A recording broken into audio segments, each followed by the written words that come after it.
Well, good afternoon if you are in Toronto or New York City. Good evening if you are in Bassano del Grappa or maybe Leipzig or somewhere in Germany. Anywhere there's an organ. Good overnight to people all around the world. Good morning to those of you celebrating already in the morning. I'm Fred Plotkin. This is Fred Plotkin on Fridays. Welcome. This is Idagio, the place where classical music happens. Idagio is a video and audio streaming platform dedicated to supporting artists and to making classical music and opera available to fans all around the world. Today, I want to explore with a real expert a topic that I don't know much about, which is to say, the organ. The organ is found in churches, is found in concert halls. We may get into the harpsichord as well. But my guest today is Paolo Bordignon, who is and I wrote this down, he is the organist and choir master of St. Bartholomew's Church in New York City. If you know New York City, St. Bart's is a real treasure. It's one of the beloved buildings and spaces. I don't use that word often, but I will here. Beloved spaces in New York City for its beauty, for its sense of calm. You don't have to be a member of the Episcopal Church to go there, of course. You don't have to be religious to feel what makes it special. It's a place I love in New York City, and they happen to have one of the most important organs in the United States, perhaps the world, but certainly in the United States.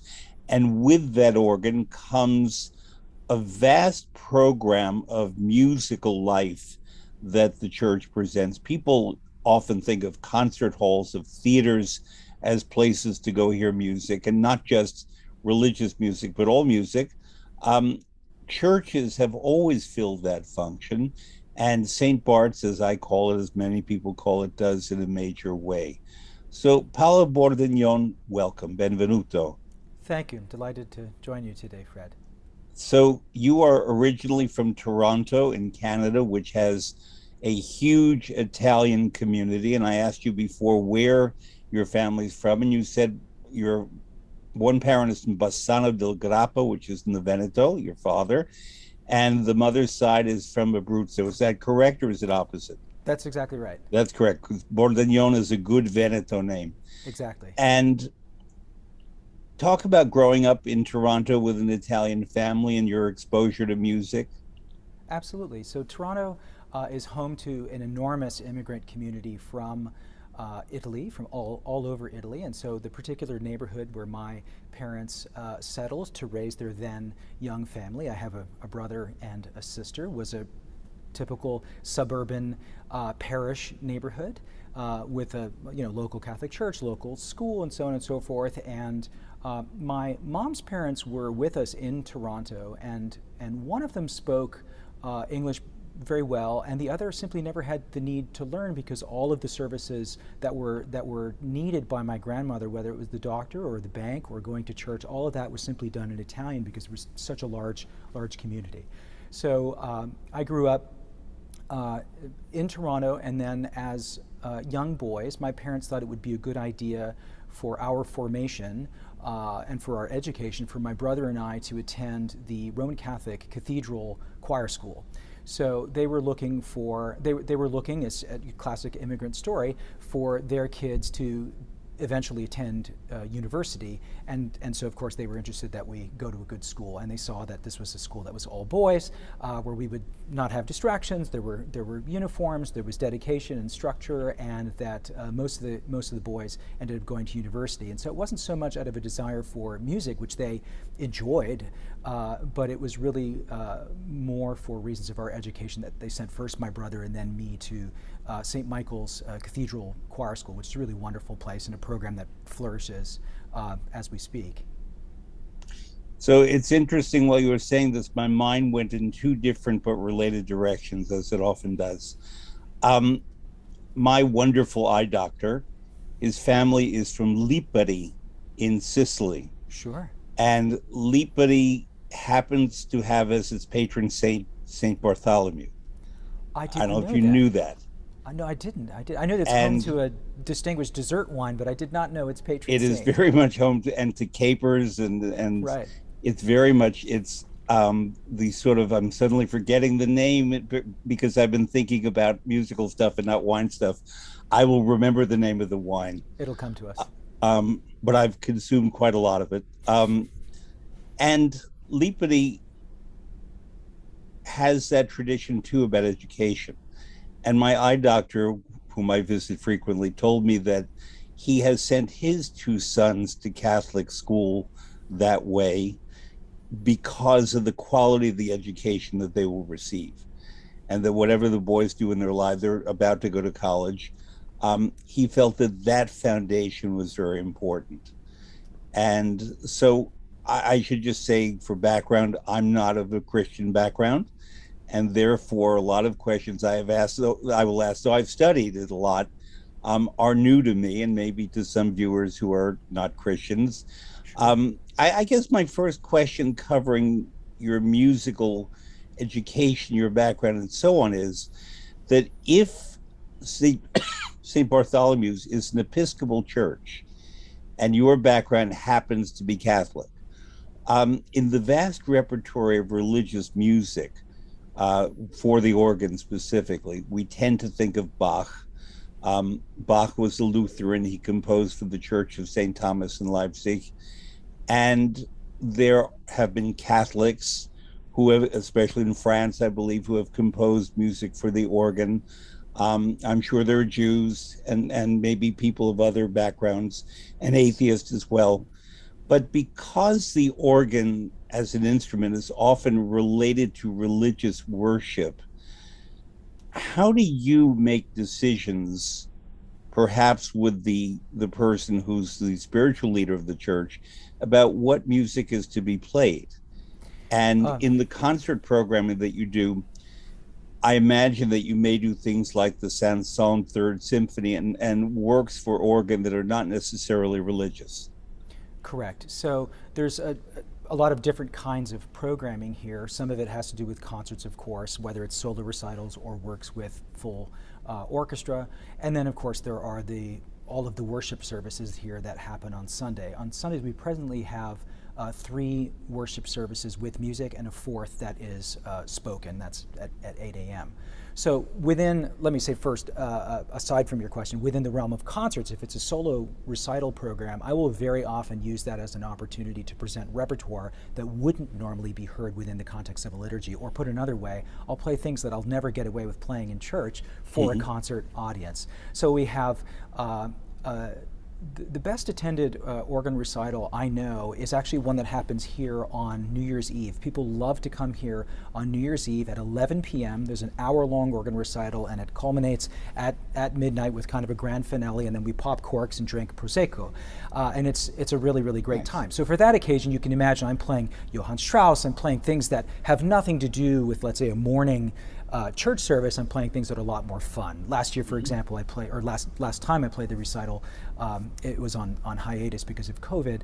I included, for example, a movement from L'Arlésienne suite of Georges Bizet in transcription. Bizet didn't write any organ music, but a huge diversity of things in concert. In contrast to concerts, the way that we program the music for services here, that's done differently in different churches. So here, for example, each of the three services on a Sunday that has music has very different styles of music. The evening service is contemplative with a wide range of things. The service first thing in the morning has tuneful music, sometimes things borrowing from the folk song tradition, everything from that to Lutheran chorales. I mean, really quite a lot of range there. The 11 o'clock service is in some ways the one that is musically the richest because we have a fully professional choral ensemble. There's, in addition to that, a children's choir, the St. Bartholomew's choristers that sing for that. And so there are processions and fanfare, and we really mark whatever the occasion is in the grandest way possible, and of course using this magnificent instrument that we'll talk about. The way the music is selected, some of it depends who's making the music. So let me begin first with when we're offering a ritual that is the same from week to week, in this case, the Mass, there are many, many settings, as your viewership will know, of the Mass by Mozart, Haydn, Bruckner, Beethoven, and so on and so forth. And so we do many of those Mass settings here, sometimes with organ accompaniment, sometimes unaccompanied, and sometimes indeed with chamber orchestra here, which is a wonderful privilege to be able to do that.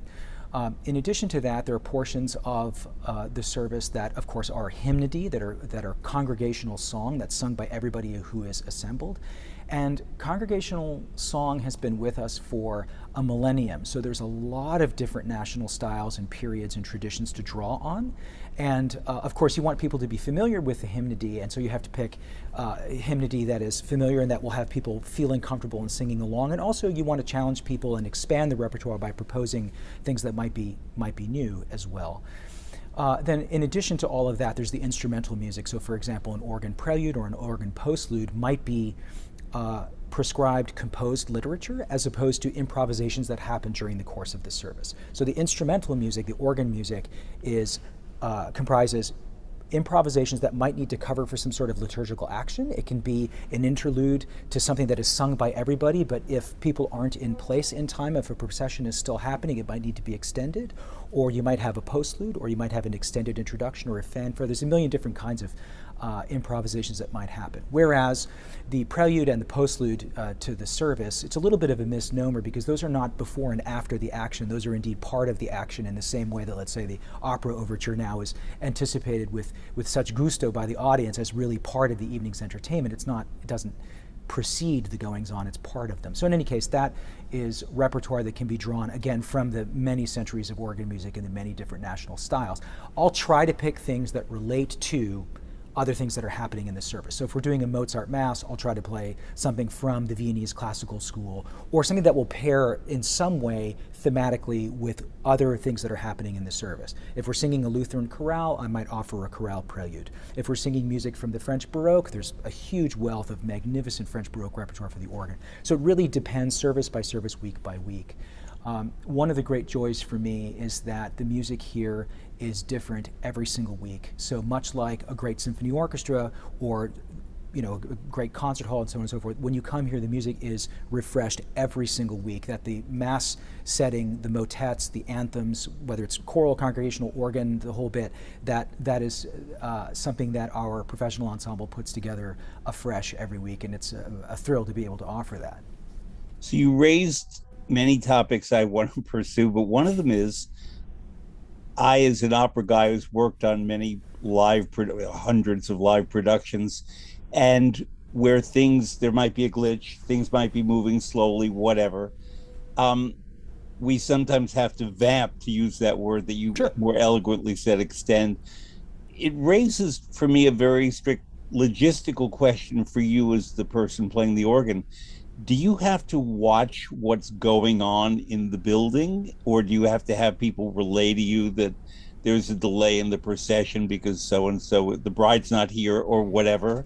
Both. There are three. There's a third one, which is that I have a visual signal that will turn on. So I don't know if you can see it from there, but there's a light there's a little indicator that will come on here, this signal light, that is turned on from the opposite end of the building. So I am at the Lexington Avenue end of the building, whereas a bride or, let's say a procession will begin from the Park Avenue end of the building. They're quite far away.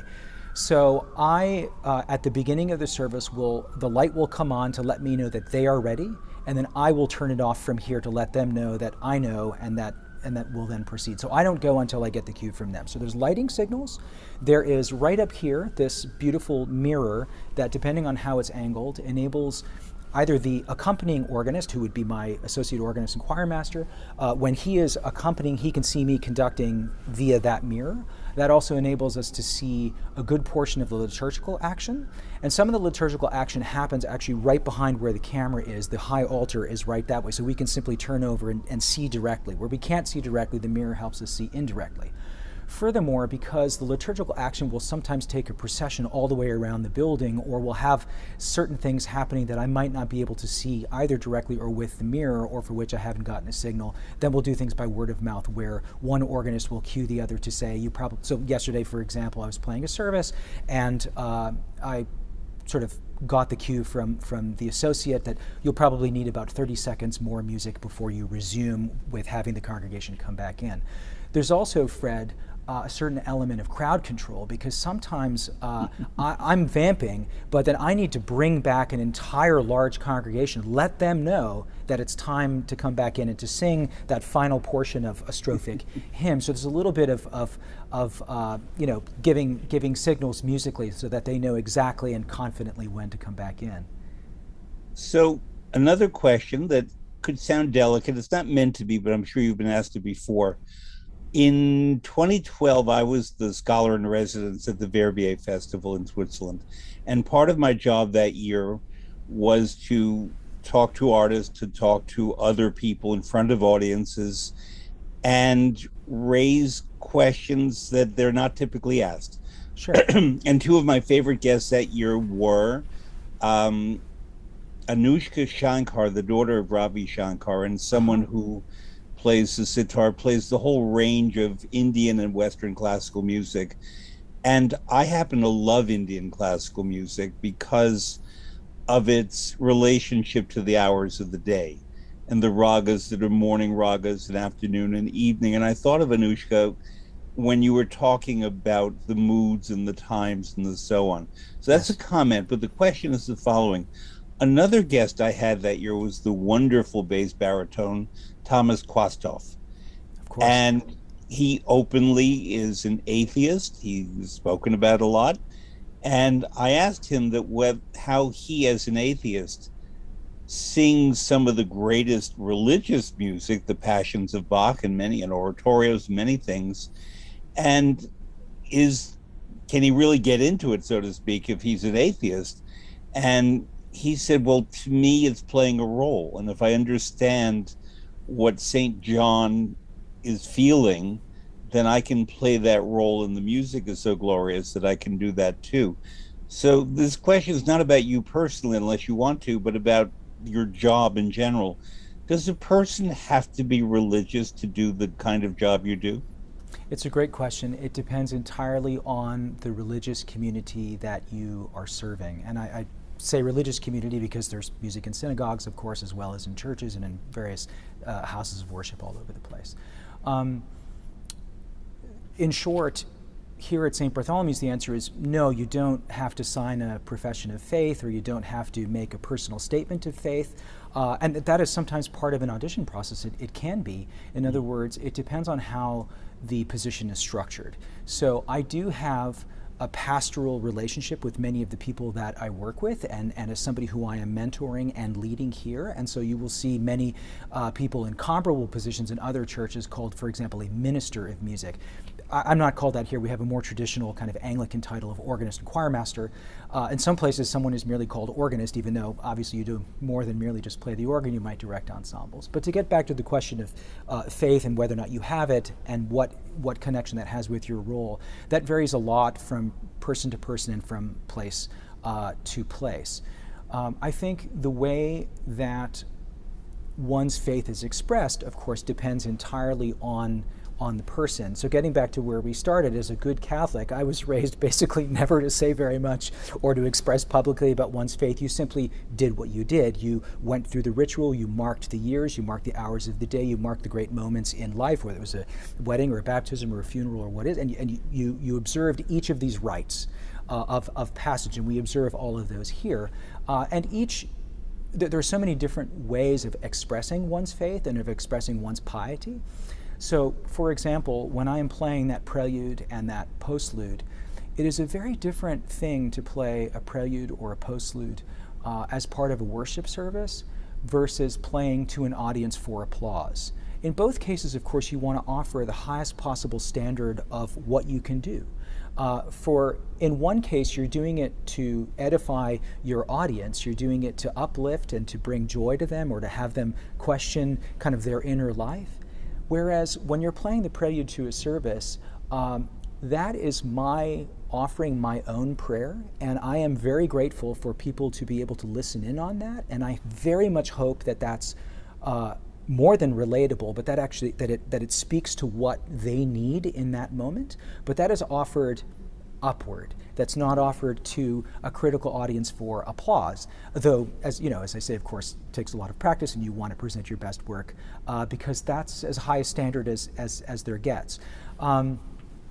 So I do have a kind of pastoral relationship with everybody that I work with here at the church, whereas when you step out in front of an audience, that's a different kind of relationship that you have with the folks who are listening. So it really depends on the circumstances. And then in a generalized way, in a kind of a job market angle from the question, it really depends very much on the church. There are places that will to make this very concrete, let's say you're applying for a job, there are places that want your letter of interest, your resume, and a personal statement of faith, of what you believe, and that depends entirely on the kind of congregation that you're serving. I want to mention to listeners something that I know you know well.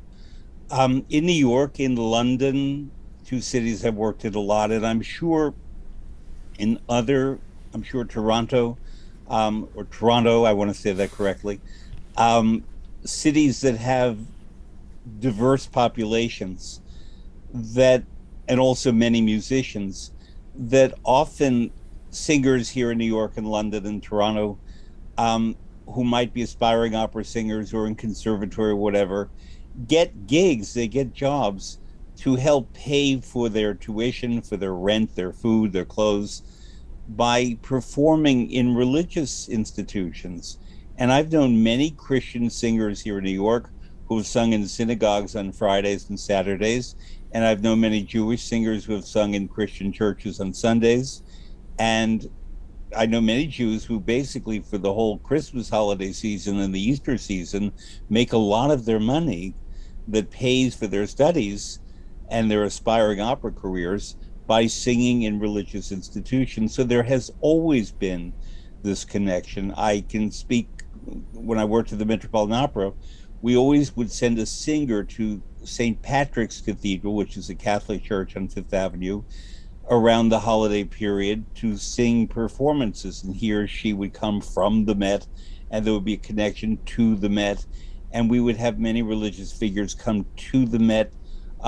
Many of them, one of them, again, we're talking about Toronto, Father Owen Lee, was a great musicologist who was also a full, I guess, priest. I don't know what level he attained in the Catholic Church. And what was interesting about him, I knew him, I was on panels with him, is that he could speak about the most sordid things that Wagnerian characters would do and not impose a moral judgment when he would say, well, of course, in Die Walküre, after Sigmund and Sieglinde discover their brother and sister, and then they sleep together and they have a child. And he would say that, I mean, I know that that would be blasphemous in the context of the Catholic Church, but he was able to separate Wagner's mythology and morality and so on without judging it. And that was a wonderfully refreshing and enlightening thing for me. Some of the best writing about the Ring is actually about Father Lee. Indeed, I have to wonder to what extent anybody in that, I'll call it line of work, but let's be maybe I'll be a little more refined and say anyone in that vocation who agrees to serve the people in the way that a Catholic priest like Father Owen Lee did. I can only imagine what life brings their way. You know, it's not Siegmund and Sieglinde necessarily, but every conceivable vicissitude and disagreement and challenge gets brought to them and told to them in confidence, and he has to have the wherewithal and the pastoral ability to be able to address that. So I wonder, rhetorically, I can only imagine how many things he has seen or he saw over the course of his ministry and life and so on and so forth that might rival the operatic stage in a lot of its content, you know. Definitely. Yeah. This brings me, I don't know how much of a fan you are of Giuseppe Verdi, who was my hero. And Verdi was born in a rural town, Roncole, in Emilia, not far from Parma and Cremona. And if you've ever gone there, you basically know that there's the house, there's the newsstand that popped up across the street for people come to visit the house, and there's the church of San Michele Arcangelo. And that's it. And a couple of restaurants down, but basically little Peppino, as he was known, grew up next to a church. And his first musical exposure was learning to play the organ even when his little hands and feet couldn't reach. And I don't know if you've ever been to that organ in San Michele Arcangelo. You definitely want to go. I'll help you get there. It's just one of the most moving things. And I mention this because Verdi famously grew up to be a religious skeptic, if not an atheist, but he certainly Right. was plenty skeptical, and he indicted the Catholic Church in his opera Don Carlos. And but people don't necessarily know that his very first musical training came on an organ. That was his first instrument in this little parish church of San Michele Arcangelo. Yeah, I don't know to what extent they were each organists, but there's either organ music and or vocal music by many of the great masters of that region, be it Giacomo Puccini with the Messa di Gloria, for example, Verdi himself. I'm pretty sure that there's early Bellini choral works that might be student works and so on and so forth. Donizetti also, each at some point in their careers, probably early on, had some sort of exposure to communal music making. I think that I would imagine that that has to do with the resources that were available to churches, which is to say that that might be your first opportunity to write for an ensemble, and importantly in those composers, to write for a grand space. Later it was going to be the opera house, maybe early on. I don't know how large or small the Church of San Michele Arcangelo is in Roncole, but sometimes even tiny villages have these, as you well know, in Italy or throughout Europe, or will have resplendent and beautiful churches that can be quite enormous. And so it might be an interesting exercise for a young composer, again, presuming that these religious works came early in each of the cases that I mentioned, those four, to write for a certain kind of space and acoustic and timing is all part of their learning. Well, in the case of Puccini, he came from many generations of composers dating back more than a century before his birth in 1858. Um, Donizetti was trained in the Cathedral of Bergamo, which is a huge cathedral. It's magnificent. By Meyer, I'm forgetting Meyer's first name, Mayr was his teacher. And Uh-huh. he learned on the organ in this magnificent cathedral, and both Donizetti and Meyer are buried in that cathedral. In the case of Bellini, he grew up in Catania, which is a big city, and had access to the churches. So those three guys, absolutely what you say. What's so remarkable about Verdi is that there was no one around. A few farmers would come in, and the church of San Michele Arcangelo is okay sized. It's not anything big. And the organ, you have to climb up this little ladder to get up to it. Um, is a wheezy old organ, and the church really, even now, is poorly supported because still people don't really live around there. So at this Interesting. point, it's more of a monument to Giuseppe Verdi than an active parish. Yes, it's for certain events they still go there, and on Verdi's birthday, the anniversary of his death, January 27th, they have events there, but otherwise it's not a fully active church, and they're trying to raise money to save it I'm sure that because your viewers are jumping at the screen waiting for either you or I to point out another thing that those composers would have learned in a liturgical setting, which is drama, actually.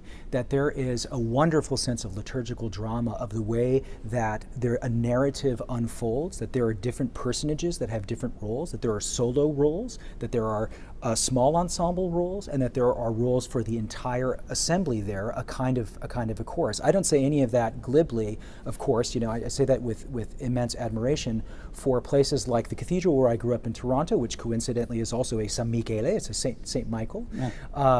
Had I saw as a very young person when I started there at age 8 or not, age 8.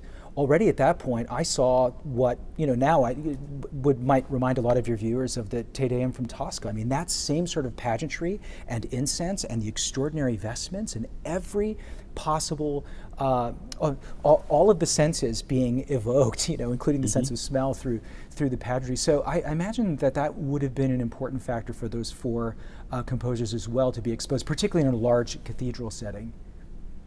So since we're on Verdi, his Messa da Requiem, I would imagine, I think at least, is different from just about all the others because it was written to honor a writer, Right. Manzoni, Manzoni, yeah. and was not necessarily a religious event. And in fact, the first two performances were led by Verdi in the Church of Basilica of San Marco in Milan, but then they quickly shifted and did it at La Scala. Hmm. And Verdi insisted that it be seen as a work both for the church and for the theater, and that it can be performed differently. Many people like to say it's his best opera. I don't think so. I think it's his best piece of religious music. Hmm. But a lot of how we receive these works, and I don't mean you and I who work in the business, but we who have ears receive these works is based on what we bring to it. Indeed. And it could be that we're deeply religious, we're not religious. It could be we're deeply musical, we're amusical, if there's such a word. Um, and I know that I'm always dazzled by the organ as a sound and as a possibility. And it's something that I've never learned to play it. I did not learn keyboard. I studied clarinet. And therefore, my little clarinet is very different from everything going on behind you. And so let's start getting into the concept of the organ.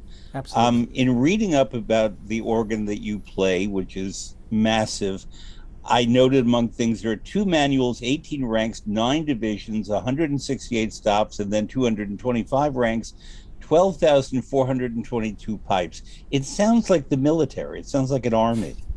Yeah, or the other thing is, it sounds like flying a plane. And in fact, I know a Yeah. few organists who have changed careers and now fly planes commercially because there's so many Really? things going on. Yeah, yeah. There's so many things going on that, and your timing has to be in the moment. You've got to get things right exactly at that moment, and you need to be able to have your eye on a lot of different things at once. So, how about I start by explaining kind of how the sound ends up being controlled from here for something that's Please, remote, where the air comes from, and so on and so forth. The please. organ at St. Bartholomew's is interesting on several counts, aside from the fact that it is gigantic with 12,422 pipes that are distributed around the building. Unlike, let's say, imagine a vocalist and a piano on stage within an acoustic sending sound out to an audience, this instrument is actually within the walls of the building itself. So if you are picturing the building as seen from the sky, or let's say in this day and age as seen from Google Maps, you're seeing a cross from above. It's a traditional cruciform building, though it has an iconic Byzantine dome on the top, but the footprint of the building is cruciform. And the pipes are effectively at the shoulders of the crucifix, is where most of the instrument is, which is a traditional spot. It's near the high altar, near kind of the short end of that cross. There's also a portion of the organ at the far end where the feet would be, if you will, and so that helps support congregational singing. That's all the way at the Park Avenue end of the building and kind of sends sound up so that you can really get the whole room full of people singing. And unique to this place, we have in the dome itself kind of a special effects department. It is called the Celestial Division of the organ. So let's go back to the very beginning. In the basement are blowers, and the blower is basically like a vacuum cleaner in reverse. It's like a leaf blower. It puts out an enormous amount of air. Simple question: are these electrical or They're not? electric. Exactly, Okay. they're electric. So all of what we're talking about, basically, from when this building was created in 1917 and opened in 1918, it was already possible on day one to have an electrically controlled double organ with the instrument in the front and the back, thanks to electricity. So a normal sized instrument will have one blower of whatever size. This has 5 different blowers because each of the blowers controls air that's going to different air pressures, but also in different parts of this city block, different portions of the building. So tracing the air from the blower in the basement to the pipe is actually fairly simple, even though all of this rightly looks very complicated. The air comes out of the blower. It's always putting out a lot of air, however much or little you might need. It's always there available in reserve. There are conduits, just like in an HVAC system or in your air conditioning or whatever, that will take the air up through the walls, up into the organ chambers, some of which are very high up in the church. The highest, of course, being those up in the dome. Those pipes are about 115 feet above the nave floor, so they're very, very far away indeed. That air travels all the way up there. When it gets to the organ chamber, that room that contains all of the pipes, which again are in multiple places in this building. It enters something that looks like an accordion turned on its side. So it's a reservoir that has bellows that are connected and that can move up and down a little bit like an accordion, and all of that has leather so that it's airtight. Those reservoirs that hold, as any reservoir does, it holds in position the air, might be the size of, let's say, a twin bed, or might be as large as a queen bed, to give you an idea. They're quite large boxes. They are weighted, and the pressure at which the air comes out of those boxes is very, very carefully controlled. That then goes into it gets closer to the pipe, and there are two things before the pipe speaks. You need to activate a stop, you need to turn on the clarinet, you need to turn on the flute or the trumpet or the bassoon or whatever you're picking. That's what these guys do. The stop knobs will select individual sounds, which I'll demonstrate in a second. And then finally, when you play a note on that division, then the air will go through the pipe and it will sound. The connection from here, from the console... Redefine for me division. Sure. Division is any section of the organ, really. So each of these keyboards controls a different division. So for example, the division in the dome is called the celestial division. The multiple divisions all the way in the back are called the gallery divisions, because that's where they are. So sometimes they're named for a location, sometimes it has a fantastical name like celestial, sometimes it has a historical name. So there's a division here that's called the positive division. It's not because of any sort of positivity, but it's like a trunk organ, as you hear in Baroque music, and it's inspired to sound like an expansion of that little Baroque organ. And so we have a portion of the organ that is particularly suited to 17th and 18th century music. So each of these keyboards controls fundamentally a different organ, and the way that it's designed is such that each of these organs needs to come together as a cohesive whole. Otherwise, you just have a big garage sale of pipes. And so that's one of the really extraordinary things about this organ, that parts of the instrument instruments plural, the pipe organs that predated this one, which was started in 1918 and has been growing ever since, they brought from the previous St. Bartholomew's building, which was down on 44th Street, pipework from the 1870 something organ and from the 1893 organ.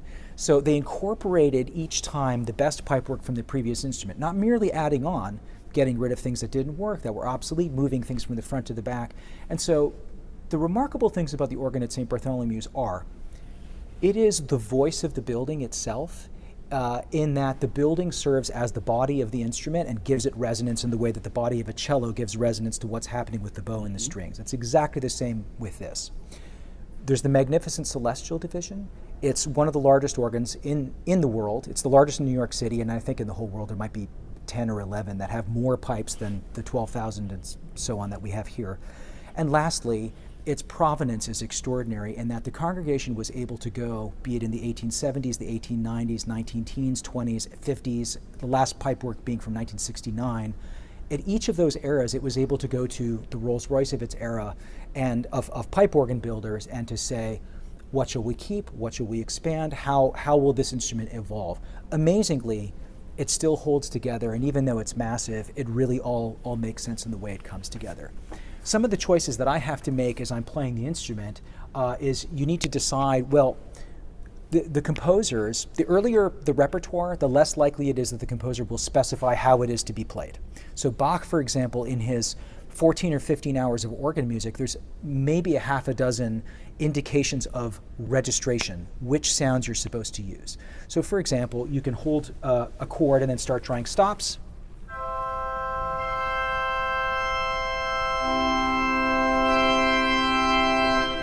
So those are all playing at different pitch levels. You could hear that it was sort of building up. By the way, that was from Wagner's Tannhäuser. You know that. Oh, right. It's just the one. I'm sorry, Lohengrin. Lohengrin. That was from Lohengrin.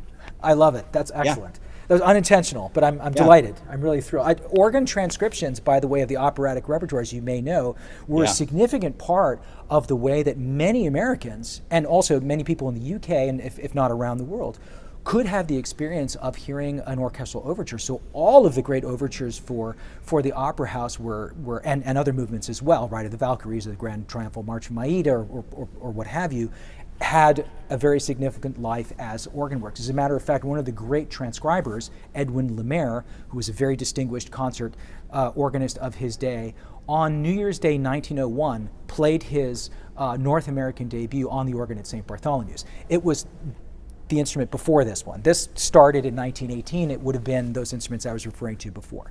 But so when I'm playing a piece, I have to decide, for example, there are many different kinds of flutes, there are many trumpets, there's many clarinet stops, and so on and so forth. It's up to you as the organist to orchestrate based on which organ you happen to be playing. So if I'm the guest somewhere else, you have a totally different layout. The organ might be all in one place, or it might be divided in two, or left and right. Are the flutes on these keyboards? Are the flutes on those keyboards? You've got I'm to going to make all stop these. you with that because I Sure. want to get into the concept of guesting a little bit later because I know Sure. that's very important for in the life of an organist. Yeah. But I want to ask my most innocent question.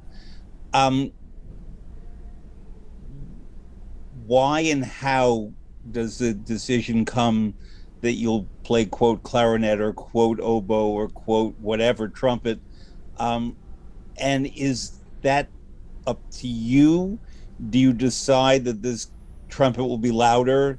Do you decide that this oboe will be more audible, if not louder, and the other instruments reduced? How, are you in effect the composer or the conductor? There's my question.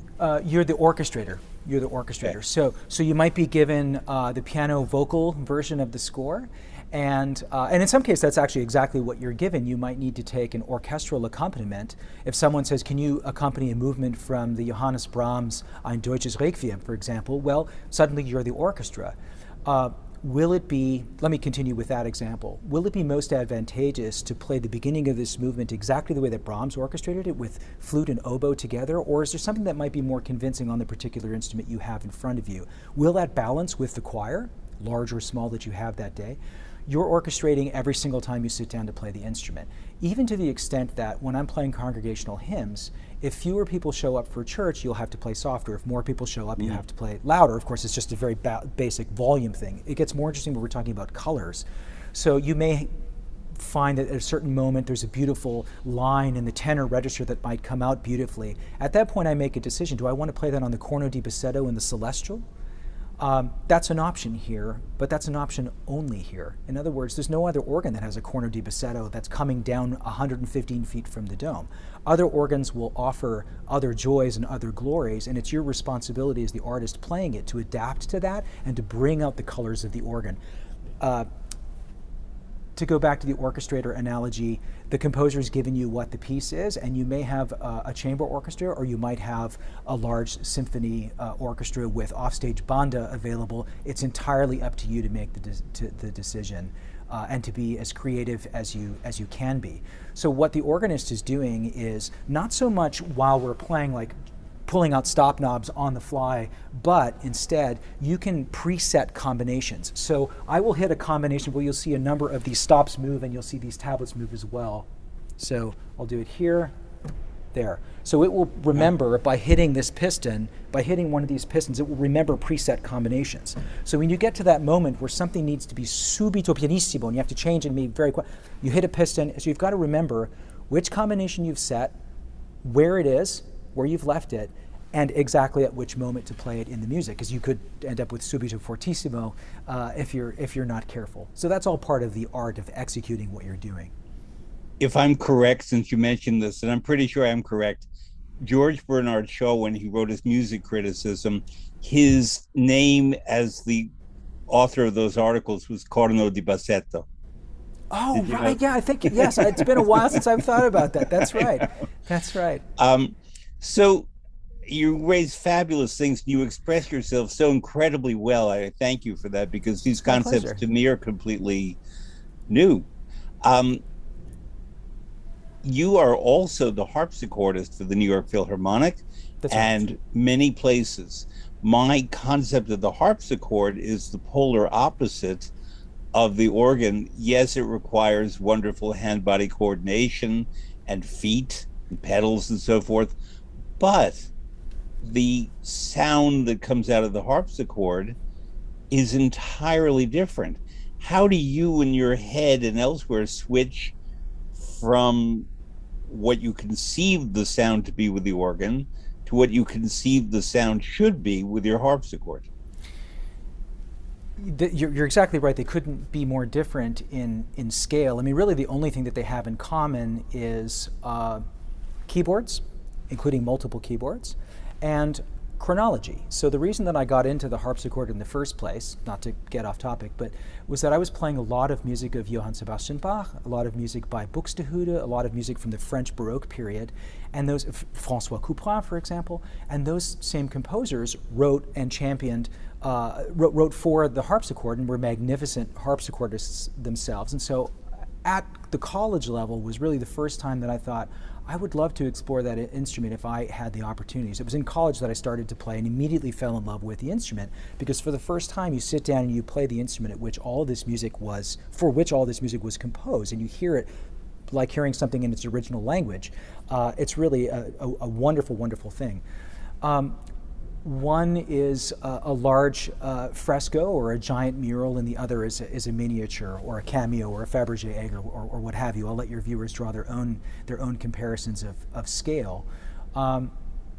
When you play the organ, the tone will continue for as long as you hold the pipe. As long as that electric blower keeps blowing air, this will go all month, until we stop paying the electricity bill or the blower stops. Whereas the harpsichord, of course, famously, it plays and it plucks the string, and then at a certain point, like a guitar, or lute, or mandolin, or something, it fades. And the way that tone evolves is part of its beauty. Whereas the way that you combine and pile in tones with its instrument, where the tone never fades, it requires a completely different approach to attack and articulation and timing and so on and so forth. They're very, very different instruments, and each brings its joy. It reminds me of somebody asking Umberto Eco, the wonderful author. I studied with him in Bologna. Oh my gosh, I have 1,000 dinners I want to have with you. Okay. His being asked about his work as a professor and as a semiotician versus his writing, for example, at that point, The Name of the Rose or Foucault's Pendulum and some of his earlier things. He loved both things equally, and I've always thought about that in terms of the two instruments. There are many people like myself who play both the pipe organ and who play the harpsichord, and each brings its joys. When I teach music to people who are not necessarily inclined to music, I often use visual arts as a means of getting them into it. So Sure. When I talk about production design, I use paintings by Tintoretto because they're very theatrical.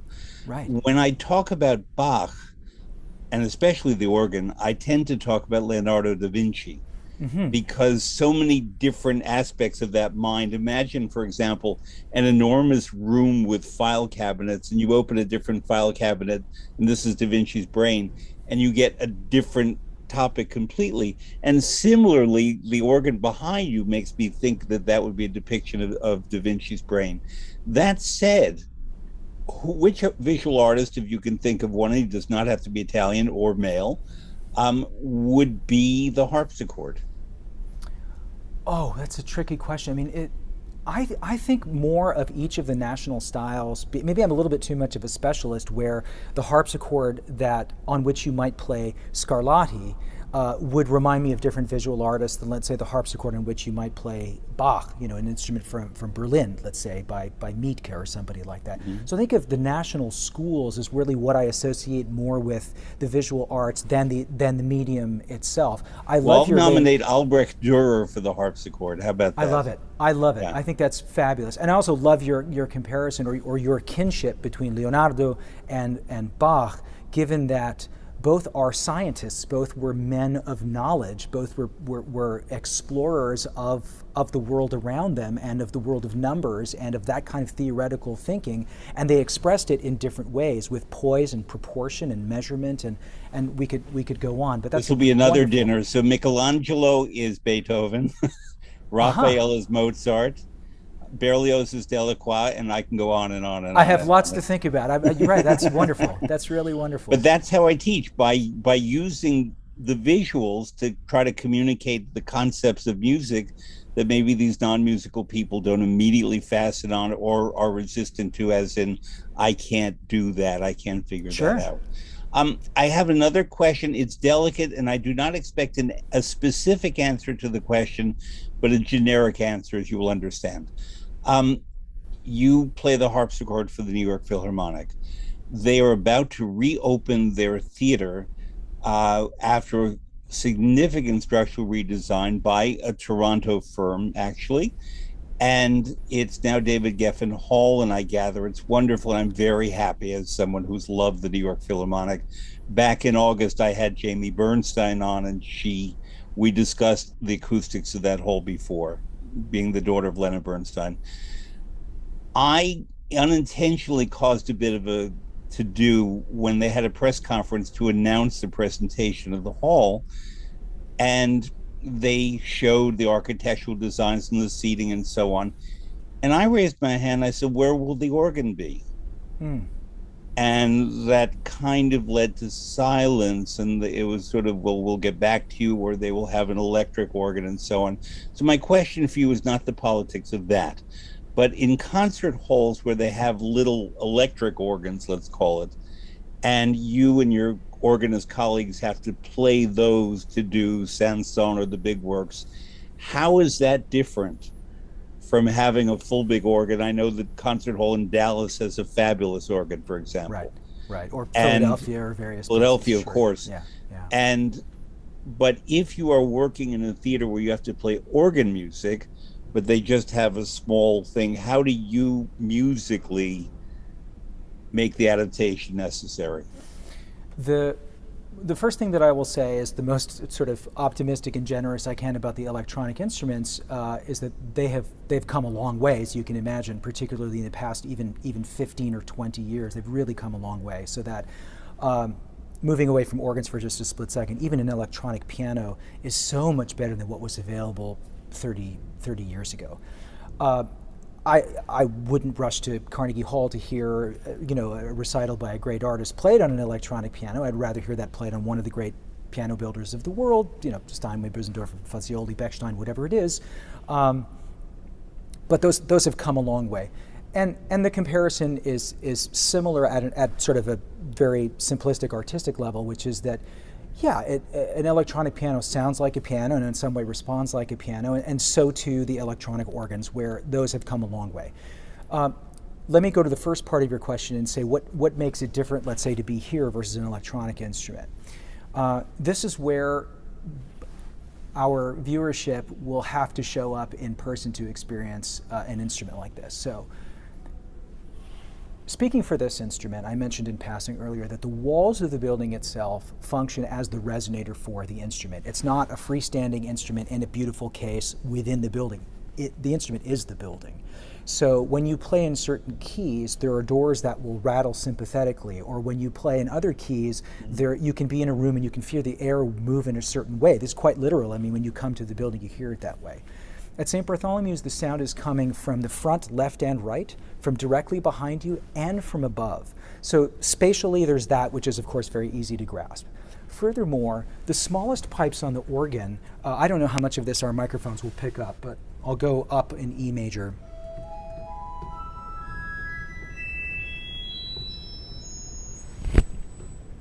So you probably don't pick up those last few notes, even on the audio that you're listening to. The pipes will go up to the limit of human hearing, and more interestingly, down to the limits of human hearing and beyond. So the contrabass of the orchestra, let me play these notes in the pedal real quick. Here's a contrabassoon. That's the lowest note of the traditional orchestra contrabassoon. The organ goes a full octave lower than that. I don't know. So when the organ is brought into the full orchestra, whether it's Elgar, whether it's part of an opera score, whether it's Rachmaninoff or what have you, it adds a kind of gravitas that is unique to this instrument. And I will say one tiny bit more. It's not merely because the notes are lower. When you are creating low C on this organ, and by low C, I don't mean contrabass C, I mean contrabass C, one octave lower than the third below Rheingold E flat. So an octave lower than the double basses of the orchestra play. I'm sorry to get so particular about this, but one octave lower, one octave lower than the orchestra double basses get. When you were playing that note, if you go even to a huge movie theater with IMAX and stereo, all the fanciest sound that I'm kind of out of the loop on, one subwoofer or even a number of subwoofers need to capture all of those low sounds. That's not the way the organ is made. The way the organ is made is for one single low pitch. That low C has its own pipe that is ideally made to perform only that low C. There's a low C for the contrabassoon, for the contraophicleide, for the contratrombone. So we have several of those.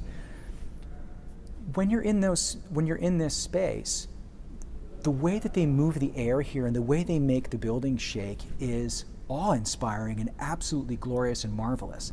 And we can do amazing things with electronics by sampling, but playing that back through a speaker is as pointless as trying to play it back through my earbud. You'll never get the full range of the sound through something this small when what's generating the sound is that big across or more and 32 feet long. Compared to the size of, let's say, a double bass of the orchestra, these pipes are 32 feet long. I mean, it's like a giant tree. It's a forest. So there are a number of things that need to be experienced here in person, aside from simply the quality of the sound and so on and so forth. The directionality of it, the way the building itself speaks, and also the enormous range of low and high, and also of dynamics. The celestial division that I mentioned upstairs in the dome has the loudest and the softest stops of the organ. So you can really play and make the instrument absolutely vanish up into the heavens. You can make it disappear.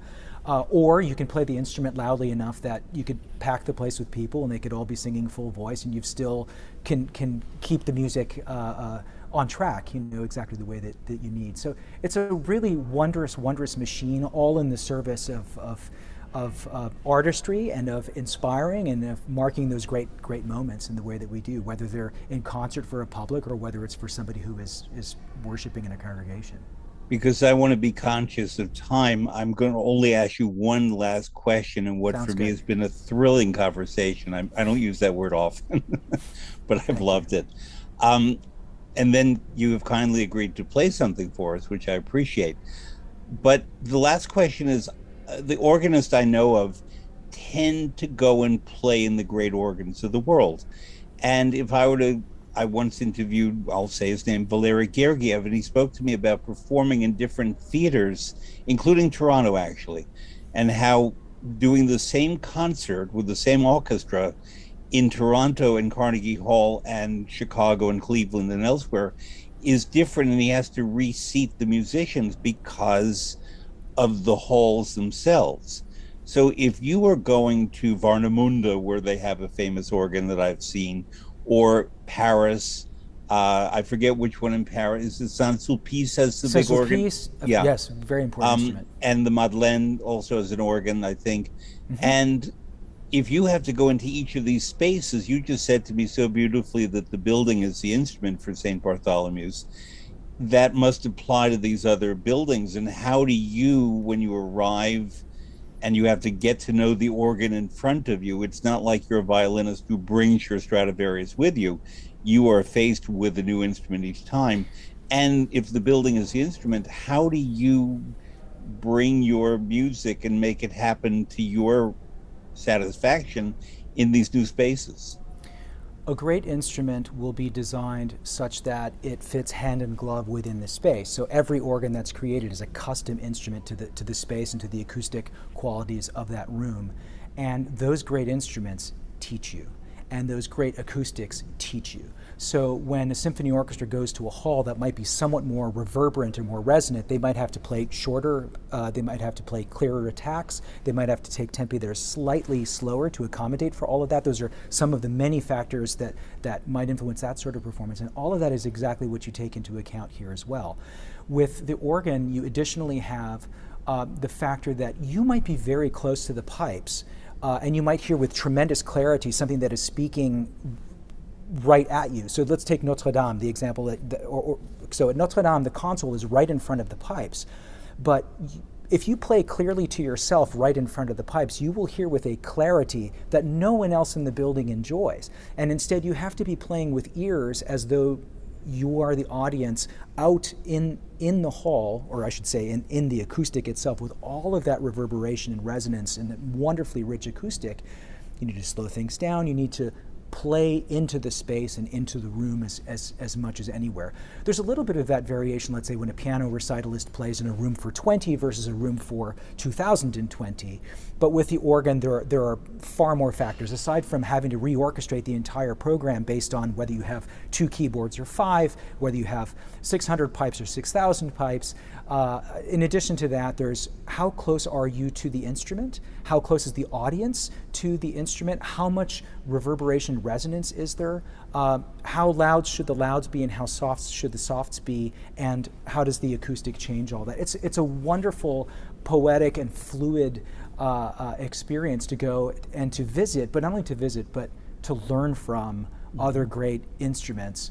And of course, as you can imagine, organists make pilgrimages all over the world to go hear the great instruments, because you can only experience the Jakobikirche in Hamburg. You can only experience, let's say, the Sauer organ from the 19th century, the Thomaskirche in Leipzig, by going there to hear the organ there. You can get recordings, all of that is really, really interesting, but to hear it in the space, of course, gives you a new understanding of why that instrument was designed the way that it was within that space. Why didn't they have this stop instead of that one? Quickly becomes apparent because of how beautifully it fits the space. I could ask you a million things, but I'm only going to ask you, what are you going to play for us? I'll play something by Gordon Jacob. He's a 20th century English composer. And what your listeners will want to listen for is a juxtaposition between some of the reeds that are up in the dome. I'll start with just one of the reeds, and then eventually you'll hear them play in super octaves and sub octaves as well. And that fanfare figure alternates with a kind of a festive, it's called Festal Flourish, and the piece really kind of speaks for itself. It's a kind of a fanfare and something for a ceremonial occasion. Thank you. Thank you so much. Sure. Let's hear it.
Thanks so much, Fred. Thank you. Thanks very, very much. Paolo Bordignon, organist and choir master of the St. Bartholomew's Church in New York City. And I'm sure you wish listeners all around the world peace, happiness, lots of beautiful music, and to all a good night. Indeed.